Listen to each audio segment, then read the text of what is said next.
What's up, fellows of the Forge? It is time for another episode of Breakneck Reviews.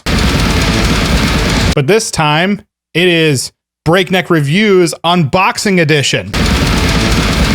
I've been super excited to shoot this episode because we rarely get physical copies of the albums before the release date. When this came in the mail, I had a "what's in the box?" Oh, what's in the box? What's in the fucking box? Moment, even though I knew what it was. Marty from Bindrune Recordings was nice enough to send us a copy of The Glorious Dead's latest death metal bludgeoner, Into Lifeless Shrines. The debut death metal record for the Bindrune Recordings label comes out on September 4th of 2020. For those who watch this channel, Ben and I are huge fans of Bindrune. So many amazing bands come from the home of this record label, and Marty has an ear for exceptional talent. Stay tuned to the end where you can see the innards of this LP gem.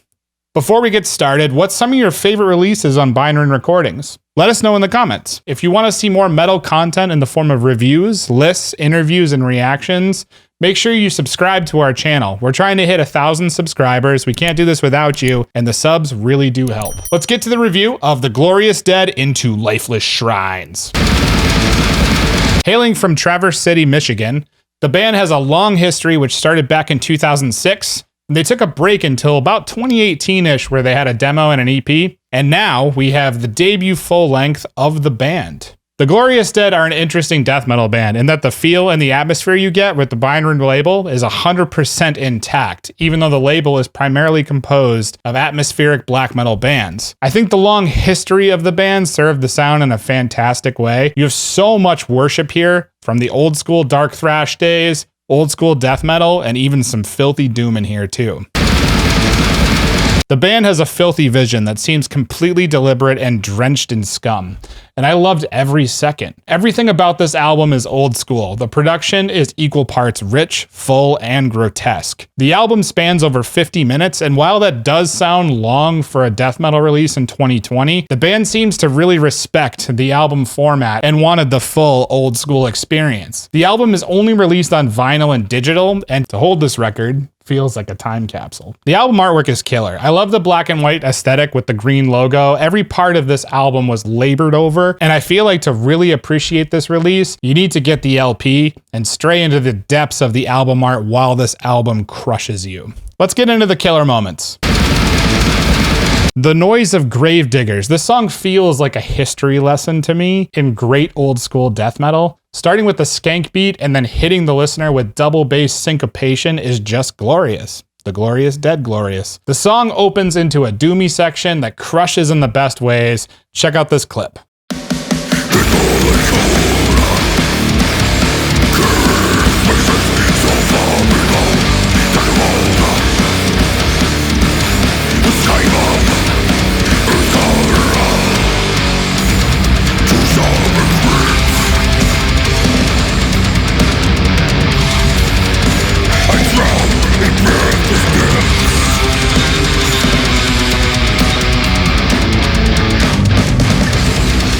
Tenebris Arca starts with this infectious guitar lead into this swirling downward doom riff that got stuck in my head for days. The song develops into what reminds me of later era death in the best way, and the vocals by TJ Humlinski, I'm sorry if I butchered your name, remind me of the harsh vocals by November's doom vocalist Paul Kerr, which is totally a compliment because that's some of my favorite death growls ever, and TJ kills it on this record with the vocals. Check this out.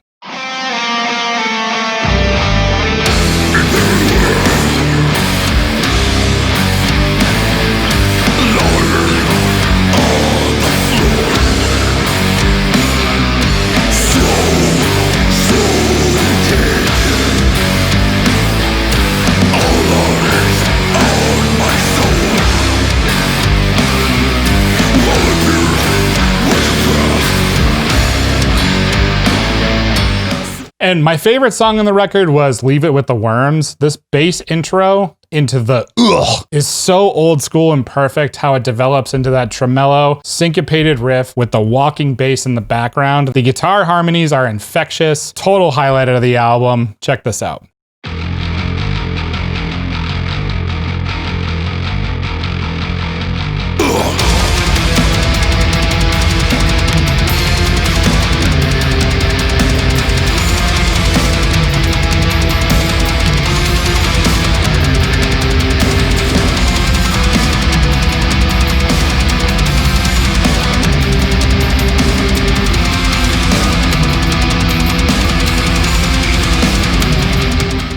So as promised, let's get into the unboxing of this thing and check it out.